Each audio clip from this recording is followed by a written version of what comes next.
Hello friends, स्वागत करते हैं इतिहास समाधान के एक और लेक्चर में आप सभी का।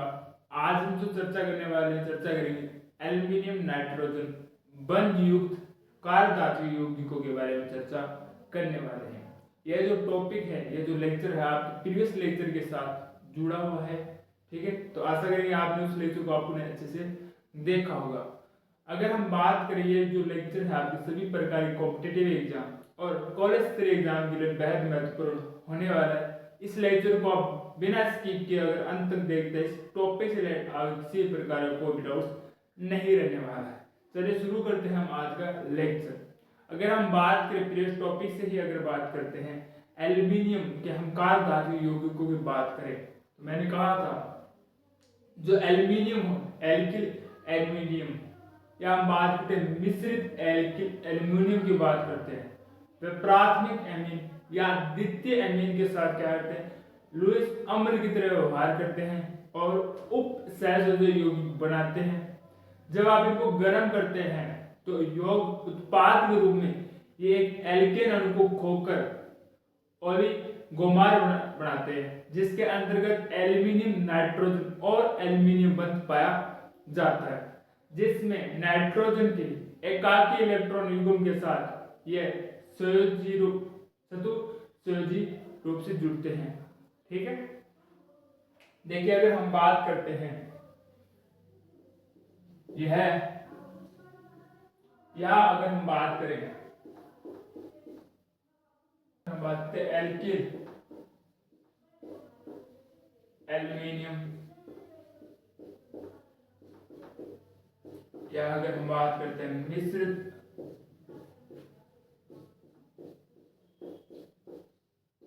एल्किल एल्यूमिनियम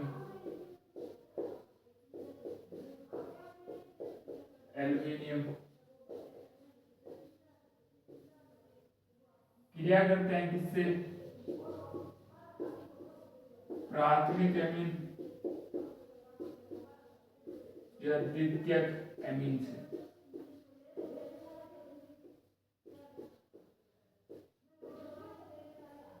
क्रिया करने के बाद में ये क्या देते हैं, उप सहसंयोजक यौगिक बनाते हैं,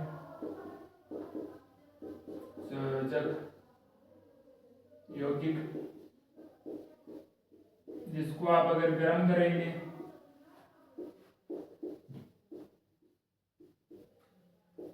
यौग उत्पाद के रूप में,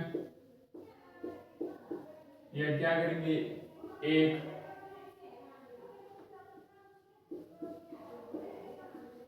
एल्केन अणु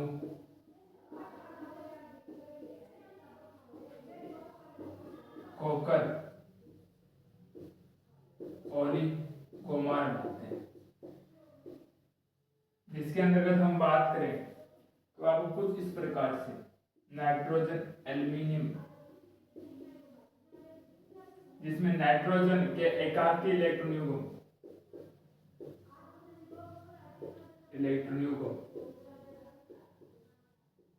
के साथ ये क्या जरूरत है, चतुस्संयोजी बनाते हैं। क्या चतुस्संयोजी में जरूरत है, चतुस्संयोजी। ठीक है, कैसे होते हैं देखिए, अगर हम बात करते हैं ट्राइमेथिल एल्यूमिनियम एमीन की बात करोगे, मेथिल,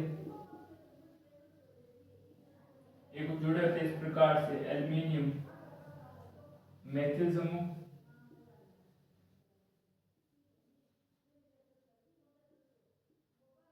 NH2। देखिए इस संरचना को हम आगे कैसे प्रदर्शित करते हैं, देखिए इसका तरीका हमारे पास वह रहता है N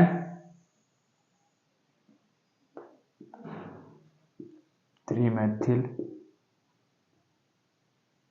एल्यूमिनियम NH2 और मेथिल। ठीक है, और ये देख लेना ये क्या करता है, अगर प्राथमिक द्वितीय में साथ होगा तो क्या करेगा, लुईस अम्ल की तरह व्यवहार भी करता है, तो उसको भी एक बार नोट डाउन कर लेना। ठीक है, अब ये क्या होता है, अलग होते हैं, टुकड़ों में दो टूटते हैं। ठीक है, किस प्रकार टूटते हैं उसके बारे में बात करते हैं। इससे निकल जाते हैं दो मेथिल के समूह। क्या निकल जाते हैं? दो मेथिल के समूह। मेथिल के समूह निकलेंगे तो आपको पता हो मेथिल संरचना होती है CH3। 2H कहां से लेकर जाएगा? यहां से लेकर जाएगा, तो यहां पर क्या बचेगा? केवल N बचेगा। यहां से दो मेथिल निकल चुके हैं तो यहां पर बचने वाला मेथिल, ठीक है, एक मेथिल बचेगा, एल्यूमिनियम बचेगा, N बचेगा, और एक क्या बचेगा? मेथिल बचेगा। आगे अगर बात करें एक और अभिक्रिया की, हम एल्यूमिनियम BrNH2 आइसोब्यूटेल, जो हमारे पास कितने हैं? दो हैं। उसको अगर वापस दो टुकड़ों में तोड़ते हैं तो दो एथिल समूह निकलने वाले। इससे क्या निकलेंगे? दो एथिल समूह, C2H6 निकलते हैं दो। ठीक है, यहां पर देखिए जो NH4 है उसकी संख्या कितनी होती है? 4 होगी, जो हमने प्रयोग में ले लिए हैं। ठीक है, तो यहाँ पर NH2 कितने और बचने वाले देखते हैं। ये बचते हैं NH2, ठीक है, एथिल समूह बचा इधर, ये हमने निष्कासित कर दिया है। Al sorry Br aluminium NH और आइसोब्यूटेल बचता है इधर। कितने? दो बचते हैं। ठीक है, तो यहाँ पर देखिए दो हाइड्रोजन और बचे हुए नाइट्रोजन के पास में, एक एथिल बचा हुआ है, जबकि दो एथिल वापस यहाँ पर आपको दिख दिया, टोटल 4 एथिल दिखा देंगे। एल्यूमिनियम 2 थे, Br भी कितने थे? 2 थे।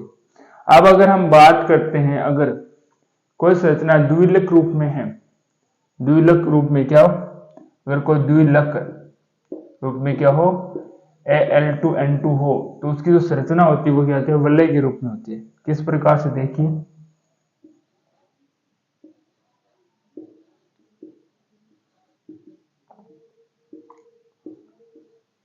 ये होती है कुछ इस प्रकार से।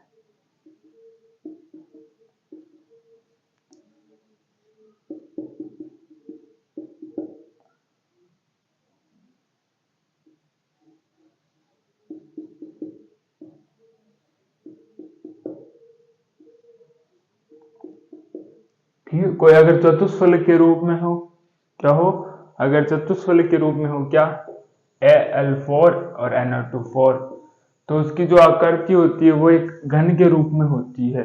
जैसे हाइड्रोकार्बन की जो आकृति होती है वो क्यूब के रूप में होती है, और उसमें जो कार्बन होते हैं वो उसके क्या होते हैं? 8 कोनों पर विराजमित होते हैं। ठीक है, उपस्थित होते हैं। तो एक बार इतना नोट डाउन कीजिए। फिर जो बात करने वाले बात करेंगे चतुष्फलकीय की बात करने वाले हैं, जिसको हम Al4N4 की बात करते हैं, वो होते हैं एक घनीय पिंजरे के समान उसकी संरचना होती है। ठीक है, अगर बात करेंगे चतुष्फलकीय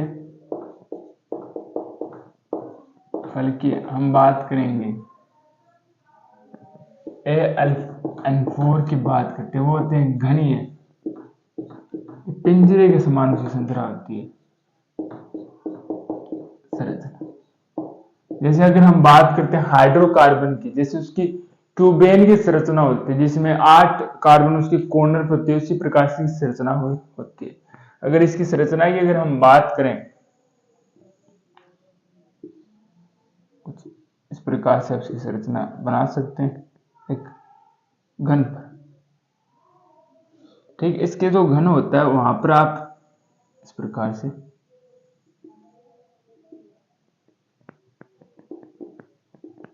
क्या होता है? Aluminium, nitrogen, aluminium. देखिए इसकी जो संरचना होती है वह आएगा यहाँ पर नाइट्रोजन, यहाँ पर एल्यूमिनियम, और यहाँ पर वापस क्या आने वाला है? नाइट्रोजन आता है। ठीक है, अगर यहाँ पर वापस से बात करें तो यहाँ पर आएगा एल्यूमिनियम। ठीक, अगर मैं यहाँ पर अगर बात करूँ वापस क्या आने वाला है? नाइट्रोजन, तो यहाँ पर वापस क्या आएगा? एल्यूमिनियम, और यहाँ पर क्या आने वाला है? नाइट्रोजन आ गया। और इस कॉर्नर की अगर और बात करते हैं, यहाँ पर भी क्या आने वाला है? एल्यूमिनियम आता है। इस प्रकार से इसकी संरचना होती है। ठीक है, अगर और आगे बात करते हैं, जब किलेट की हम बात करते हैं, किसकी बात करेंगे? किलेट की।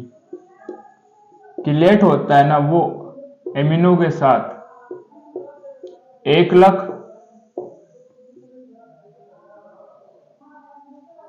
1 लाख व द्विलक दोनों प्रकार के यौगिक बनाता है। इसके अगर बाद हम बात करेंगे एल एल्किलो एमीन की बात करते हैं, जहां हाइड्रोजन एल्यूमिनियम, ठीक है, एमीन और एल के समूह क्या हो ऐड होते हैं, तो उसकी जो संरचना होती है वो होती है एक पिंजरे नुमा संरचना होती है। कैसे होती है? पिंजरे नुमा उसकी संरचना होती है।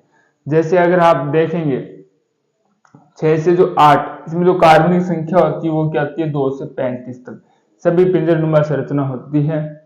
और अगर हम बात करेंगे संरचना 5 व 8 के लिए, आपको संरचना स्क्रीन पर दिख जाएगी, इसको अच्छे से पॉज कर नोट डाउन कर लेना। आगे इसके उपयोग की बात करें तो अपचायक के रूप में प्रयोग होते हैं, हाइड्रोजनीकरण के रूप में, और पॉली संरचनाएं तथा बहुलीकरण के उत्प्रेरक के रूप में भी इनका प्रयोग किया जाता है। तो आशा करते हैं आज का लेक्चर आपको अच्छे समझ में आया होगा। फिर भी मन के अंदर कोई डाउट्स रहते हैं तो उनको कमेंट में लिख दीजिएगा, आने वाली क्लास के अंदर उसका जरूर सोल्यूशन दिया जाएगा। लगातार पढ़ते रहिए और रिवीजन करते रहिए। मिलते हैं आपको एक और नए लेक्चर, एक और नए टॉपिक में। तब तक के लिए धन्यवाद।